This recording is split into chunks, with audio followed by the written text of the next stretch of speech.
I mean, let's go for real. Like, especially for us parents growing up in the social media age, trying to act like we got it all together and shit like that. Meanwhile, we're struggling and we're crumbling. All of that. We're not being what we portray ourselves to be on in the social media world.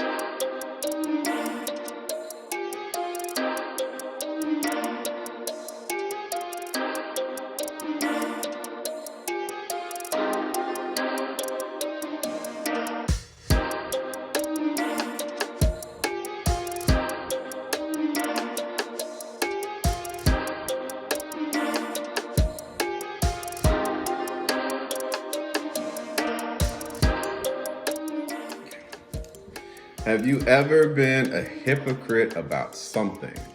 Oh, a lot, a whole damn lot. A lot in my life. Well, I mean, I don't even know where to start. I've been a hypocrite that I would never date. First off, standing out the most to me, I say I would never date a masculine woman, and I fell for one. You know what I mean? I fell hard. I'm talking about hard for a masculine woman. And again, it's one of those things. And by masculine woman, we're talking about like a woman possessing more masculine, showing more of her masculine traits than her feminine traits. Like, number one, just really being like emotionally unavailable. You know what I mean? And because of that, it causes us to put on this facade like we're not able to display like certain type of affection. You know what I'm saying? And I myself, you know what I'm saying, I've been that way. I've been that way with a lot of people. And you let certain ones in, and then others you put a fucking force field on them because you don't know what it is. And then a hypocrite about like trying to, again, even the same thing with like saying you're trying to live a healthy lifestyle, right? When it comes to relationships, and then still backtracking and engaging into toxicity again. And it's something that you don't even realize you're doing it. It's just your brain patterns, right? That's just so used to doing. And it's like recognizing these things and being able to say, you know what, it's probably not the best route for me. And that's how it is sometimes. But hypocrisy is amongst us. I mean, Nikki Giovanni has this quote where she says, you got to live long enough to pretty much to be a hypocrite, live long enough to see yourself become a hypocrite to your own way of thinking at some point in time, or go back against it or whatever, you know. But I've most certainly been been a hypocrite on many things. And you know, it's okay to recognize such, you know what I'm saying? Because a lot of us tend to try to work to be very perfect in a sense versus just being. And you know, I know for sure with me, like trying to be perfect was ideal for everything. But you've been a hypocrite, you know what I'm saying? You saying that you didn't. I remember it goes young as being a little kid lying about watching Power Rangers and shit like that so you wouldn't be clowned and shit like that. Knowing you know about Jason, Tommy, Kimberly, Trini, Zach, all of them, you know what I'm saying? And been there, probably say you didn't watch Barney. Knowing your little brother, your little sister, whatever, she had to watch Barney. So you know these niggas, you know Baby Bop, you know all of these characters on there. And you're just ego.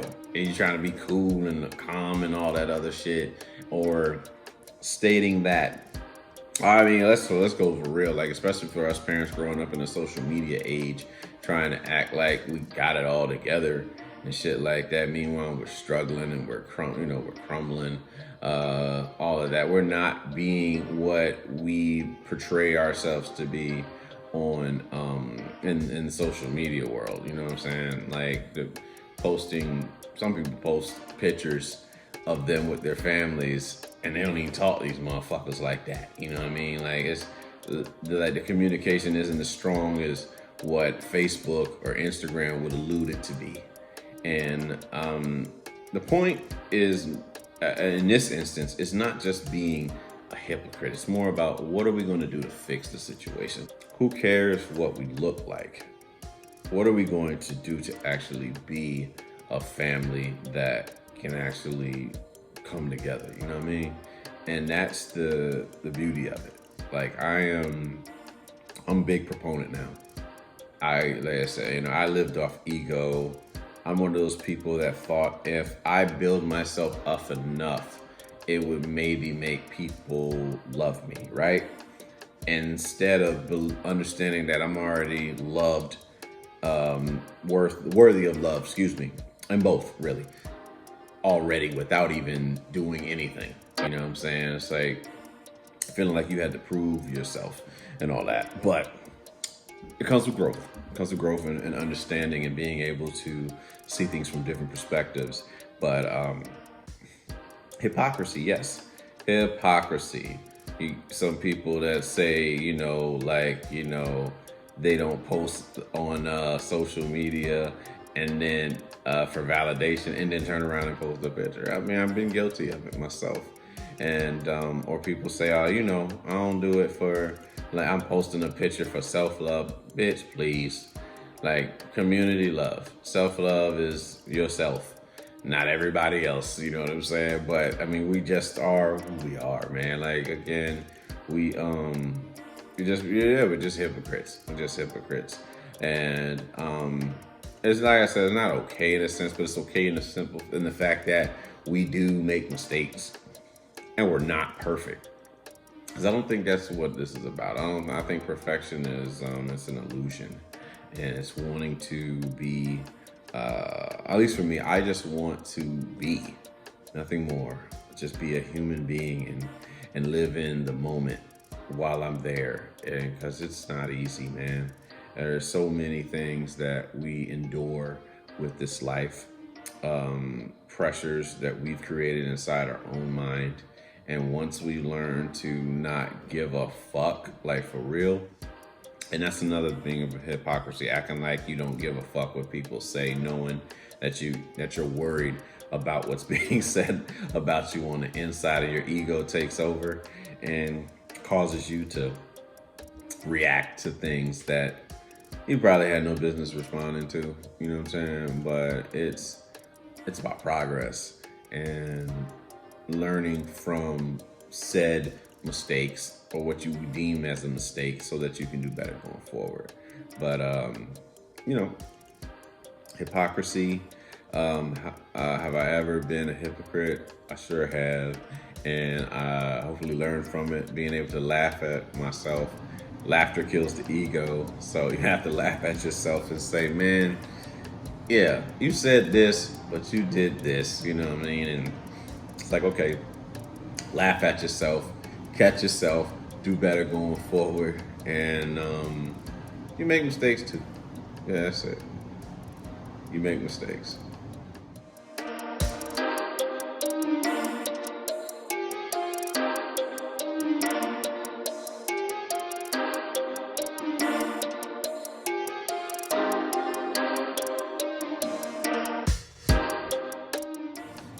How can you love someone in a healthy way if you've never seen it before? It's a very good fucking question. So let's dabble into this. This is the deal. A lot of us grew up in homes and families that use pain to show love. So it's a kind of confusing when someone tells you that they love you, because most of the people that told you they love you did hurtful shit to you. So it hurts to hear somebody say, I love you. It seems like odd for maybe some of you, maybe they've never dealt with that, or maybe you can relate to it. But how crazy is it that we tell people that we love them and then do hurtful shit? And then wonder why nobody wants to fall in love. Nobody wants to be told they love you, and no one wants to say they love you. Because you spent so many years having to defend yourself, against people that tell you that they love you. So, it's hard to try to love somebody in a healthy way. I'm not going to say a right way or a wrong way, because there's plenty of ways to skin a cat. in many ways, getting to the finish line. So you have to ask yourself, like, am I being healthy? You know what I'm saying? Like, is the way that we're talking to each other in our relationship, is this something that I would want to see my child go through? That's number one. I think that's what's big for us, is seeing our children get caught in the same scenarios in which we dealt with growing up. And that is a scary sight when you see what you passed on. Like going through the same scenario somehow, maybe subconsciously or just genetically, I don't know, but yeah, it's definitely hard to see your child deal with something you never wanted to be within yourself. And love is a scary place to be, but on the other side of fear is certainly like a land of promise, right? Like the promised land, as they say. And you have to recognize love within yourself, man. And that's the crazy part, because we've been raised to find love elsewhere except for inside. And all the love that you need, you already have. It's practically Dorothy in The Wizard of Oz. She wanted to go home, and she had the way to go home the whole time. You got to learn from yourself, looking in the mirror, man, right? And being able to accept yourself for who the fuck you are. And us learning to not live up to other people's expectations of us. Because you're going to fail every fucking time with that mindset. If you're trying to live up to what everybody else wants you to be, then who the fuck are you to be? And I suffered from it a lot. But like, and because of that lack of love, that self-love, there's no way in hell I could be able to appreciate anybody else trying to love me when I don't love myself. And afraid to love yourself and don't feel worthy of love, you're going to reject things that may be meant to help you out. But it takes a lot. It takes a lot for you to learn yourself, learn how to love yourself, and then perhaps maybe you can accept love. Don't know love, can't show love. DMX. It's Dark and Hell is Hot album. But like, you have to be able to recognize these things, these traits, and like when you see that maybe all those things that you were doing before might not have been the best for you, but it's like trying to just become that better person. And it's not easy, because you've lived this way for so long, thinking that life was fine the way that it is, but it's not. And it's okay, right? It's learning to look at yourself and be like, you know what? I probably could have said something a little bit better. It might have been a little bit more helpful to me in that situation. And it's all right to say that you fucked up.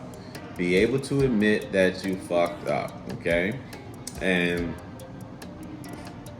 perhaps you can just have better relationships.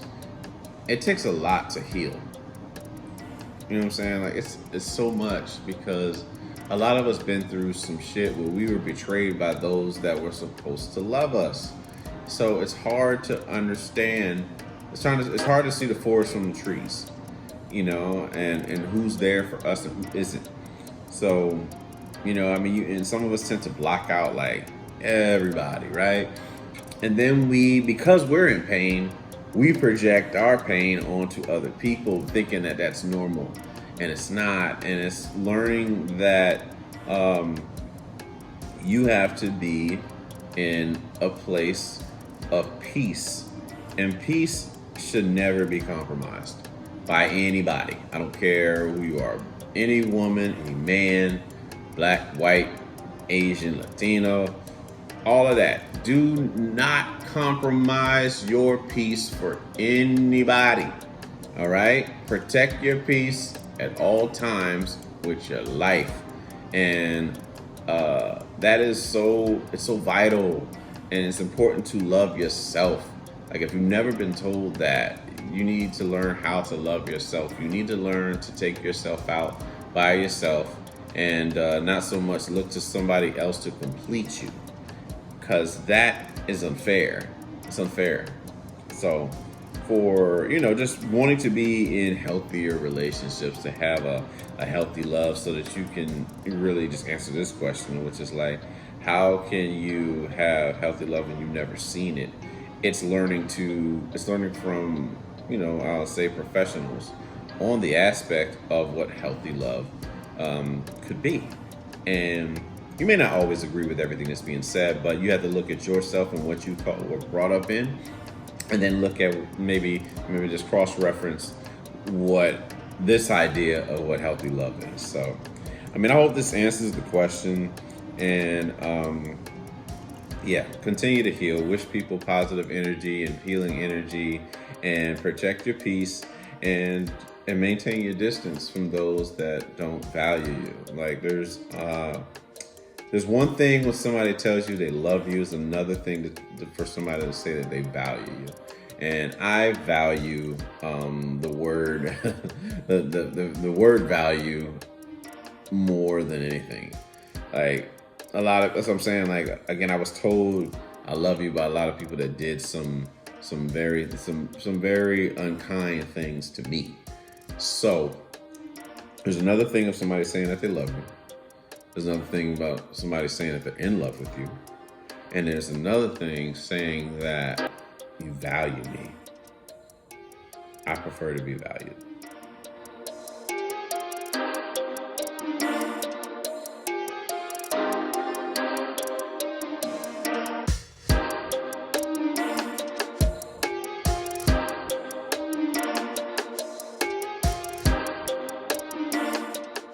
So what do you see wrong in relationships today? Well, from the beginning of time,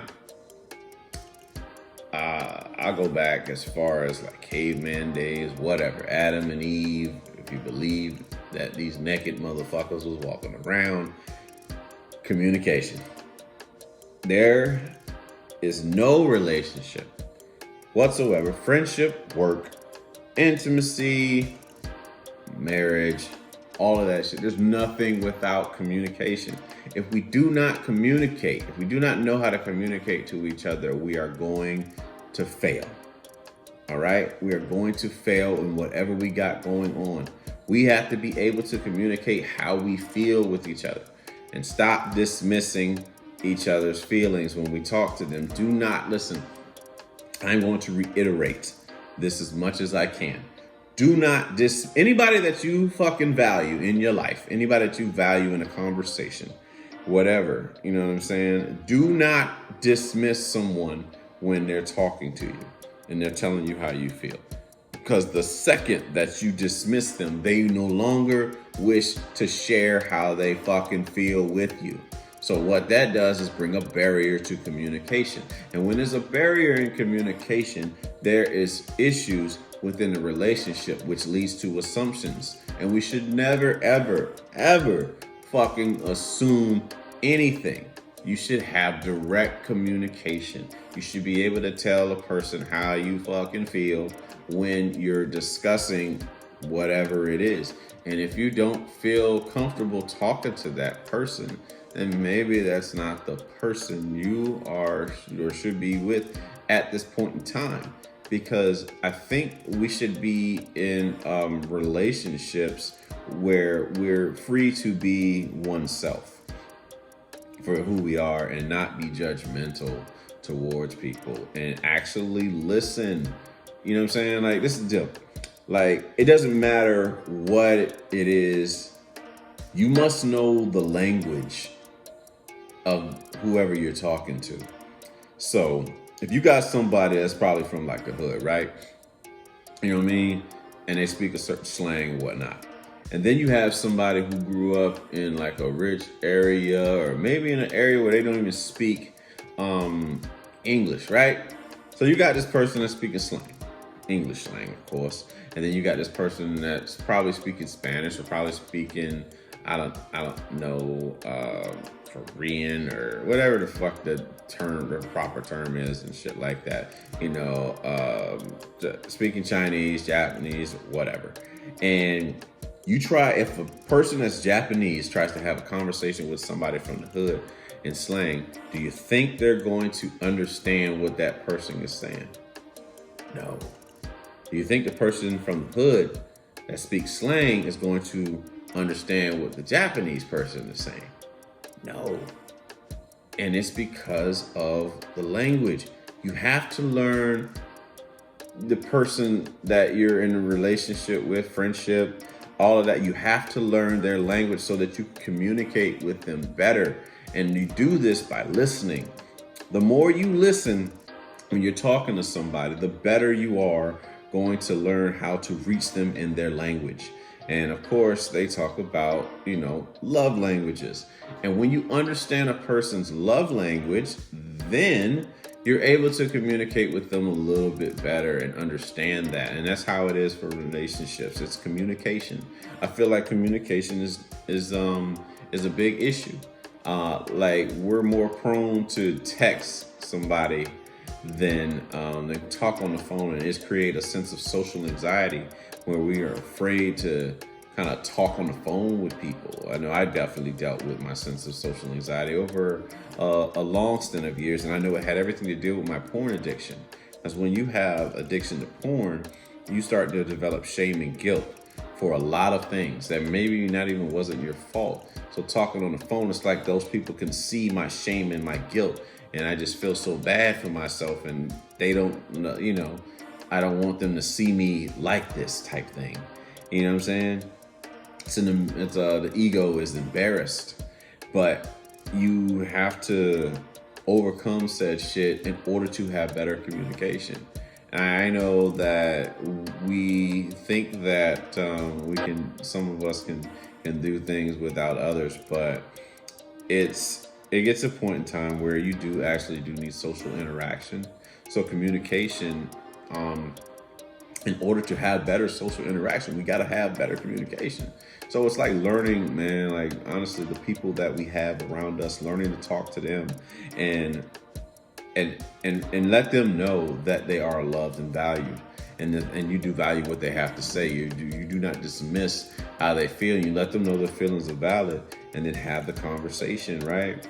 But I think sometimes we just get caught up. We get caught up in our own pain, and it's like, they dismiss me, so I'm gonna dismiss them type stuff. But that is counterproductive to what we're trying to do. The objective is to understand one another. And I feel like if we communicated just a little bit better, maybe we can understand each other, especially in our relationships where we feel like, men think this way and women think this way. And that very well may be true, but we have to teach each other how to love each other. I don't think, I wasn't taught that. There's nothing, I don't think anybody in our family was ever taught how to love each other. I think we just did what we learned, and we picked up as we went along, right? And it's okay to look back at things and be like, that probably wasn't the most productive thing for me to do to somebody I claim to be my family member and all that, or friend or co-worker, whatever. A lot of selfish ways, and learning from them and trying to show a better example. Jim Rohn, I love his work. I love his speeches, his lectures, and all that stuff. One of his speeches is that don't wish that life were easier, wish that you were better. So in order for your life to improve, you have to improve ultimately. So I say all that to say that communication is something I feel is what's wrong with relationships. With communication comes a sense of trust. With trust comes a relationship. So it all goes hand in hand, communication and trust. I feel that once we learn how to communicate with those that we engage with, and we understand their language and how they feel, and trust them to tell us how they feel, I think things will be just a little bit better. But until then, we still ain't gonna know what the fuck each other's talking about. and then it leads to assumptions, and then it leads to unnecessary conflict and possibly violence. And it's counterproductive, man, because we all just want to be heard and loved. That's it. I don't care. From the hardest person you know to the softest person you know, everybody just wants to be heard and loved, and wants to know that they are loved. But to know love is to give love too. So you have to learn. You got to be willing to give love. Like children wait for people to love them, right? But the adults, that when you mature, you learn that giving love is what it's really all about. And because you get out what you put, you get out what you put out. You may not come from the individuals you deem that you should get it from, but that energy does come back. So, continue to, like I say, learn how to communicate a little bit better. I'm gonna do my best to try to hold myself accountable for that, and continue to work to be a better person. But that's all I got on this one.